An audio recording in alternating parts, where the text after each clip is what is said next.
खुशखबरी खुशखबरी खुशखबरी, आप सभी के लिए खुशखबरी। तो आप सभी के लिए खुशखबरी क्या है, जिन आदमियों की पत्नियां उनके पतियों का कहना नहीं मानती हैं उनके लिए ये खुशखबरी है।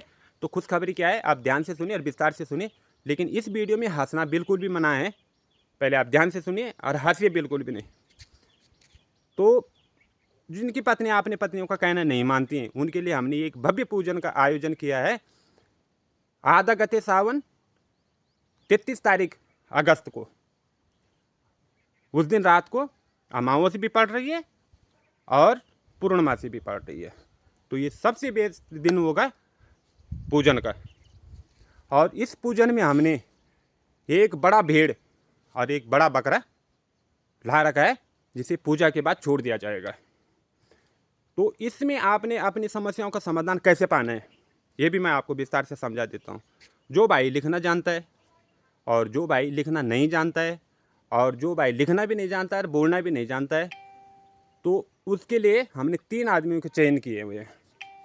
तो जो भाई अपनी समस्या को लिख के देगा तो उसके लिए हम उस आदमी से उस पर्चे को पढ़वाएंगे जो आंख से देखता नहीं है,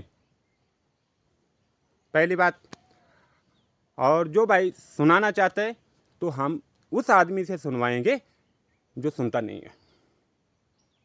और अगर आप बुलवाना चाहेंगे तो हम उस आदमी से बुलवाएंगे जो बिल्कुल बोलता ना हो। इससे क्या होगा, आपकी बात बिल्कुल भी बाहर नहीं जाएगी, आपकी पत्नियों तक ये बात कभी नहीं फैलेगी और आप सुरक्षित रहेंगे और सक्षम रहेंगे। दूसरी बात, अगर आप बीच में हंसे तो ये जो भेड़ है और बड़ा बकरा है ये ब्याने के लिए हो जाएगा, जिससे पूजा सफल नहीं होएगी। और ये दिन बड़ी मुश्किल से आता है इंसान की ज़िंदगी में, खास तौर पर पुरुष की ज़िंदगी में तो बड़ी मुश्किल से आता है। तो इसके लिए आपने क्या करना है, अपनी पत्नी को बिल्कुल भी नहीं बताना है कि ऐसा कहीं पूजन हो रहा है।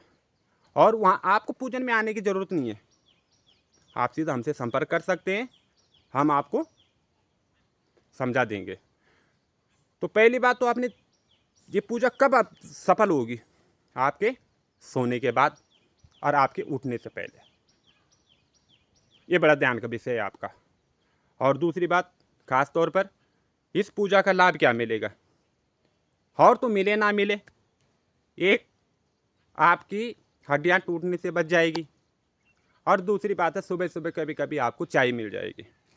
तो ये थी खास इस पूजा का विषय जो आपको ढंग से समझ में आ गया होगा। और हंसना बिल्कुल भी नहीं है। और सभी पतियों के लिए दुआ करते हैं कि इस पूजा में जो भी भाई लोग परेशान हैं इस पूजा में ज़रूर अपना योगदान दें और आइए ज़रूर पूजा में। और सम्मानित आपको भी किया जाएगा और किन किन लोगों से किया जाएगा मैंने आपको वीडियो में पहले ही समझा दिया है। और अब आगे जिन भाइयों की पत्नी अपने पति का पूरा कहना मानती है उनके लिए यहाँ आना बिल्कुल उचित नहीं है। अगर कोई गलती से आ भी गया तो उसके खिलाफ कानूनी कार्रवाई की जाएगी, क्योंकि वो दूसरी उसमें आता है, उसे पत्नी का गुलाम कहा जाता है। और हम लोग जितने भी हैं हम लोग पति के गुलाम नहीं हैं, भले हम अपना खाना खुद बनाएंगे खुद खाएंगे, कोई दिक्कत नहीं है। तो तब तक के लिए नमस्कार, हर हर महादेव।